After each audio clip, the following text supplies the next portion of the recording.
1972 రకరకాల సమస్యలు ఎదుర్కోవడంతో 1972లో విడుదలైన చిత్రాల సంఖ్య తగ్గింది. ఈ ఏడాది 60 చిత్రాలు మాత్రమే విడుదలయ్యి వీటిలో ఎన్టీఆర్ 3 చిత్రాల్లో, ఏఎన్ఆర్ 7 చిత్రాల్లో నటించారు. నటశేఖర కృష్ణ రికార్డు స్థాయిలో 18 చిత్రాల్లో నటించారు.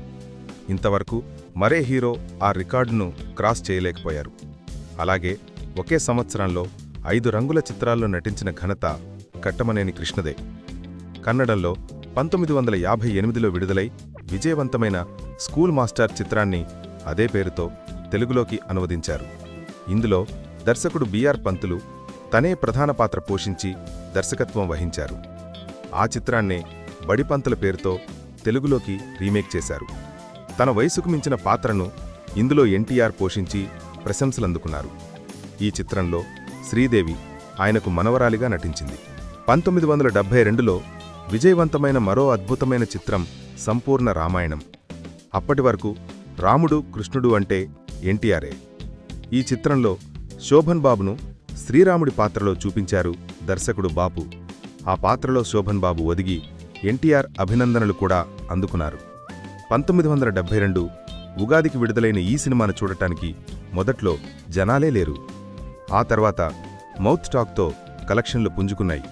ఈ సినిమాతో దర్శకుడిగా బాపుకు ఎంతో పేరు వచ్చింది. ఈ ఏడాది విడుదలైన ఘన విజయం సాధించిన మరో 2 చిత్రాల గురించి ప్రత్యేకంగా చెప్పాలి. అవి 1 పాపం పసివాడు, 2 బాలభారతం. హీరో హీరోయిన్ లేకుండా ఒక చిన్న కుర్రాడిని ప్రధాన పాత్రధారిగా పెట్టి ఒక పెద్ద హీరో సినిమాతో సమానంగా ఖర్చు చేసి తీసిన సినిమా పాపం పసివాడు. ఎడారిలో తప్పిపోయిన ఒక పిల్లాడు అమ్మ కోసం పడే ఆరాటమే ఈ చిత్ర కథ. సెప్టెంబర్ 29న విడుదలైన ఈ సినిమా తొలి ఆట చూసి ప్రేక్షకులు ప్రత్యేక అనుభూతి పొందారు. పిల్లలే ఈ సినిమాకు రాజపోషకులయ్యారు. ఇక పిల్లలతో పాటు తల్లిదండ్రులు కూడా వస్తారు కదా. ఇందులో నటించిన మాస్టర్ రాము పేరు ఆంధ్రదేశమంతటా మారుమోగిపోయింది. ఇక మరో చిత్రం బాలభారతం. ఎస్వి రంగారావు, కాంతారావు, కైకాల సత్యనారాయణ, బాలయ్య వంటి ప్రముఖులు ఈ చిత్రంలో ఉన్న ఇది కౌరవ పాండవుల బాల్యానికి సంబంధించిన కథ కావడంతో పిల్లలే ప్రముఖ పాత్ర పోషించారు. కమలాకర కామేశ్వరరావు దర్శకత్వంలో రూపుదిద్దుకున్న ఈ సినిమా అందర్నీ అలరించింది. ఈ ఏడాది ప్రేక్షకుల్ని ఆకట్టుకున్న చిత్రాల్లో మహమ్మద్ బీన్ తుగ్లక్, కలెక్టర్ జానకి చిత్రాలు కూడా ఉన్నాయి. నాగభూషణం, కృష్ణరాజు ముఖ్య పాత్రలు పోషించిన మహమ్మద్ బిఎన్ తుగ్లక్ చిత్రాల్లో గాయకుడు ఎస్పి బాలసుబ్రహ్మణ్యం తెరపై తొలిసారి ఓ మెరుపులా మెరిశారు. మాటల రచయితగా దాసరికి ఎంతో పేరు తెచ్చిన చిత్రమిది. అలాగే జెమినీ సంస్థ నిర్మించిన కలెక్టర్ జానకి చిత్రం కూడా విజయం సాధించింది. జగ్గయ్య, జమునా జయంతి సినిమాలో నటించారు. హాస్యనటుడు ఆంధ్ర దిలీప్ కుమార్గా పేరుగాంచిన చలం ద్విపాత్రాభినయం చేసిన బుల్లెమ్మ బూలోడు చిత్రం కూడా విజయం సాధించింది. ఇందులో చలం సరసన విజయ నిర్మల, విజయలలిత నటించారు. ఇప్పుడు అగ్ర హీరోల చిత్రాలను ఒకసారి పరిశీలిద్దాం. నటరత్న ఎన్టీఆర్ ఈ ఏడాది 3 చిత్రాల్లో నటించారు. వాటిల్లో బడిపంతుల చిత్రం చాలా ప్రత్యేకమైంది. నిజానికి ప్రముఖ నటుడు గుమ్మడి చేయాల్సిన పాత్ర అది. కానీ కథ నచ్చి ఎన్టీఆర్ చేశారు. 60 ఏళ్ల వృద్ధుడి పాత్రను అద్భుతంగా పోషించారు. నవంబర్ 23న బడిపంతుల చిత్రం విడుదలైంది.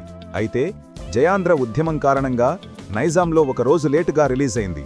ఒకే ఒక సెంటర్ వైజాగ్ చిత్రాలయాలో 100 రోజులాడింది. ఈ ఏడాది ఎన్టీఆర్ తొలిసారిగా త్రిపాత్రాభినయం చేసిన కులగౌరవం చిత్రం విడుదలైంది. ఈ చిత్రానికి పేకేటి శివరాం దర్శకుడు. తాత, తండ్రి, కొడుకులుగా ఎన్టీఆర్ నటించిన ఈ చిత్రం ఫ్లాప్ అయింది.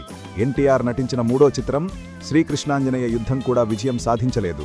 నట సామ్రాట్ అక్కినేని నాగేశ్వరరావు ఈ ఏడాది 7 చిత్రాల్లో నటించారు. వీటిల్లో కొడుకు, కూడలు విచిత్రబంధం, రైతు కుటుంబం చిత్రాలు ప్రేక్షకులను నిరాశపరిచాయి. హై బడ్జెట్తో తెరకెక్కించిన చిత్రం మంచి రోజులు వచ్చాయి. జెమినీ సంస్థ 60 థియేటర్లలో విడుదల చేసింది. అన్ని థియేటర్లలో ఒక తెలుగు సినిమా విడుదల కావడం ఇదే ప్రథమం. ఈ సినిమా 24 సెంటర్స్లో 2 థియేటర్లలో విడుదల కావడం మరో రికార్డు. అయితే ఈ చిత్రం ప్రేక్షకుల్ని ఆకట్టుకోలేకపోయింది.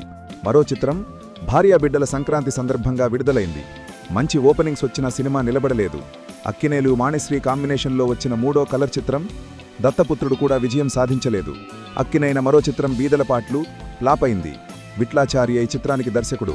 నటశేఖర కృష్ణ ఏడాది రికార్డు స్థాయిలో 18 చిత్రాల్లో నటించారు. వీటిల్లో పండంటి కాపురం బిగ్గెస్ట్ హిట్ అయింది. నటుడు ప్రభాకర్ రెడ్డితో కలిసి కృష్ణ నిర్మించిన ఈ చిత్రం 17 కేంద్రాల్లో డైరెక్ట్గా 100 రోజులాడింది. హైదరాబాద్లో 365 రోజులాడింది. ఈ చిత్రంతోనే నటిగా జయసుధ పరిచయమయ్యారు. హీరో కృష్ణకు బిగ్గెస్ట్ హిట్ ఇల్లు ఇల్లాలు. 2 కేంద్రాల్లో డైరెక్ట్గా 100 రోజులాడిన ఈ చిత్రం షిఫ్టులతో 4 రోజులాడింది. విజయవాడలో 175 రోజులాడింది. అంతా మన మంచికే. హంతకులు, దేవాంతకులు, కోడలపిల్ల, మేనకోడలు, ఇన్స్పెక్టర్ భార్య చిత్రాలు కమర్షియల్గా విజయం సాధించాయి. ప్రజానాయకుడు, అబ్బాయి గారు, అమ్మాయి గారు, మరుపురాని తల్లి చిత్రాలు యావరేజ్గా ఆడాయి. మొనగాడు, వస్తున్నాడో జాగ్రత్త, గూడు పుఠాణి, మా ఇంటి వెలుగు చిత్రాలు ఫ్లాప్ అయ్యాయి. రాజ్మహల్, మా ఊరి మొనగాళ్ళు, భలే మోసగాడు, నిజం నిరూపిస్తా, కత్తుల రత్తయ్య డిజాస్టర్స్ అయ్యాయి. నటభూషణ్ శోభన్ బాబు ఏడాది 8 చిత్రాల్లో నటించారు. వీటిలో సంపూర్ణ రామాయణం చిత్రం సూపర్ హిట్ అయింది. శ్రీరాముడు పాత్రను ఎన్టీఆర్ తప్ప మరెవరూ చేయలేరే, శోభన్ బాబు పనికొస్తాడా అని ప్రేక్షకులు, పరిశ్రమ వర్గాల వారు సందేహించిన ఆ రోజుల్లో దర్శకుడు బాపు ఈ చిత్రాన్ని పెద్ద పెద్ద సమాసాలు, పద్యాలు లేకుండా వైవిధ్యంగా మలిచారు. ఈ సినిమా చూసిన ఎన్టీఆర్ తరువాత వెండితెరకు మరో రాముడు దొరికాడు అని అంతా అనుకున్నారు. 10 కేంద్రాల్లో 100 రోజులాడింది ఈ చిత్రం. ఆ రోజుల్లోనే శోభన్ బాబు చెన్నై మెహతా నగర్లో ₹1,00,000 ఖర్చుతో ఇల్లు కట్టుకున్నారు. ఇందుకోసం 14,000 అంపు చేశారు కూడా. ఇల్లు కట్టిన వేళా విశేషం మంచిది. ఆ తర్వాతే మానవుడు దానవుడు చిత్రం వచ్చింది. 1972 జూన్ నెలలో అక్కినేని నటించిన హై బడ్జెట్ కలర్ ఫిలిం దత్తపుత్రుడు విడుదలైంది. దసరా బుల్లోడు, ప్రేమ్ నగర్ చిత్రాల తర్వాత అక్కినేని వాణిశ్రీ కాంబినేషన్లో వచ్చిన 3వ రంగుల చిత్రం ఇది. భారీ అంచనాల మధ్య అద్భుతమైన ఓపెనింగ్స్తో దత్తపుత్రుడు చిత్రం విడుదలైంది. సరిగ్గా 8 రోజుల తర్వాత మానవుడు దానవుడు చిత్రం విడుదలైంది. ఇది బ్లాక్ అండ్ వైట్ చిత్రం. అయితే దత్తపుత్రుడు చిత్రాన్ని పక్కకు నెట్టేసి ఈ సినిమా సూపర్ హిట్ అయింది. ఈ చిత్రంలో శోభన్ బాబు స్టార్గా ఎదిగారు. మంచి వసూళ్లు రాబట్టే హీరోగా గుర్తింపు తెచ్చుకున్నారు. జర్నలిస్ట్ వాసిరాజ ప్రకాశం నిర్మాతగా దర్శకుడు కె. విశ్వనాథ్ తీసిన కాలం మారింది చిత్రం ఆర్థికంగా విజయం సాధించింది. అమ్మమాట కూడా ఓకే అనిపించుకుంది. వంశోద్ధారకుడు, కిలాడ బులోడు చిత్రాలు కమర్షియల్గా సేఫ్ అయ్యాయి. కన్నతల్లి, శాంతినిలయం చిత్రాలు యావరేజ్గా నిలిచాయి. ఓవరాల్గా చెప్పాలంటే 1972 శోభన్ బాబు నట జీవితాన్ని మలుపు తిప్పిన సంవత్సరం. స్టార్ ఆఫ్ ది ఇయర్ శోభనే. నేను ఎంతో కష్టపడి వీడియోలు తీస్తున్నాను. ప్లీజ్ లైక్ చేసి సబ్స్క్రైబ్ చేయండి.